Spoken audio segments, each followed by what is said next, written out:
welcome to the Speeding Bulletin. My name is Steve Younis from supermanhomepage.com. This is all the Superman related news for the week August 1st to August 7th, 2008. In movie news, Variety's Ann Thompson posted an article on July 17th in which she claims to have spoken to Legendary Pictures producer Thomas Tull about the Watchmen movie and plans for the next Superman movie.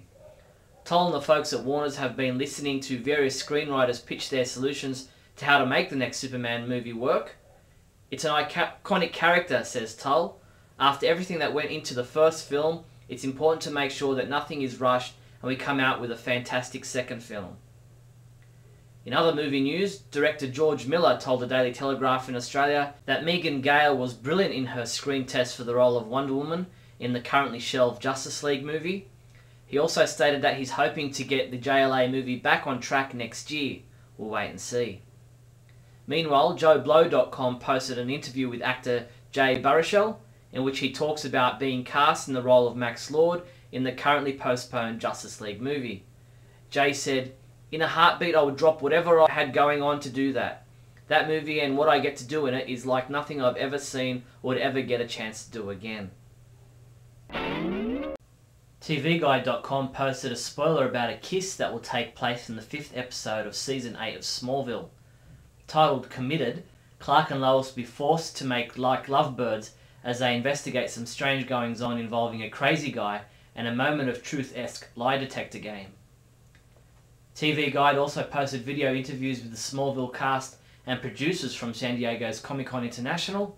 You can check out interviews with executive producers Kelly Souders, Darren Swimmer, Todd Slavkin and Brian Peterson, as well as Alison Mack, Justin Hartley, Sam Witwer and Cassidy Freeman. Warner Brothers launched Facebook pages for Justice League Season 1 on Blu-ray and DC Superheroes The Filmation Adventures on DVD. There's details on the content of these releases as well as exclusive video clips. Superman homepage reviewer Scotty V continues reviewing episodes from the 1980 Superboy TV series. This week he examines the Season 1 episode titled Stand Up and Get Knocked Down, which sees TJ White in serious trouble as he tries to perform a stand-up comic routine. Scotty rated this episode a 1 out of 5. After Comic-Con last week, this week is a little light on comic book news, so let's get straight into the comics we reviewed this week. There was Superman Batman number 50, which was reviewed by Michael Bailey, who rated it a 3 out of 5, saying, "To me, this story is an example of how putting someone's chocolate into someone else's peanut butter isn't always a good thing."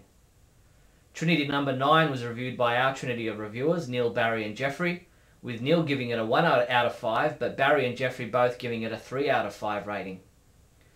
Justice Society of America Annual number 1 was reviewed by Barry Fryman, who said, "To me, this story is something I never thought I would see again after 1986, a new adventure of the pre-crisis Justice Society," and he gave it a 4 out of 5. While James Lance stepped back in time to review Superman 235 from March 1971, which featured the story The Sinister Scream of the Devil's Harp, another chapter in the Sandman saga, which James rated a 5 out of 5.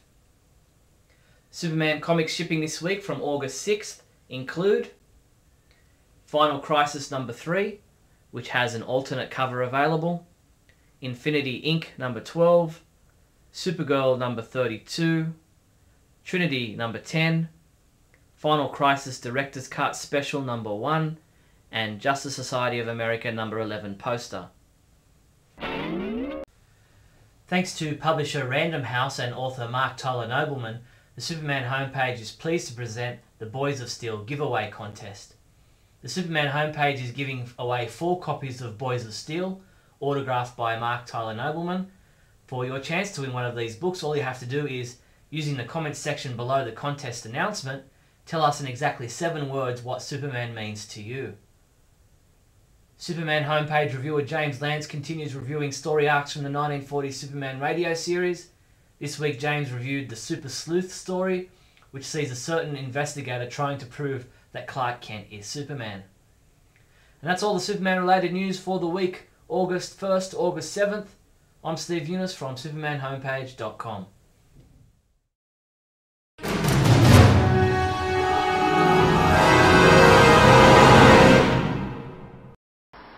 Well, apparently they're going to kill a member of the Superman main cast. Sorry if that's a spoiler, but they don't say who it's going to be. My guess is on Pa, because they've actually put a target on his forehead. You know how they do that?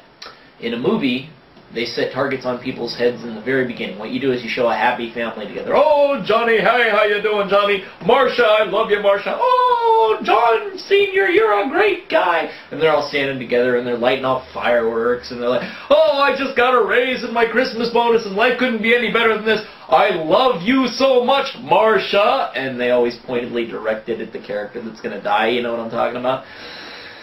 And they had that scene with Superman and Pa Kent talking about how cool it was growing up with Clark, and he did the world's greatest dad horseshoe. I mean, the world's greatest dad horseshoe sitting in Pa Kent's hand. You might as well say, world's greatest dad, you're gonna die, buddy.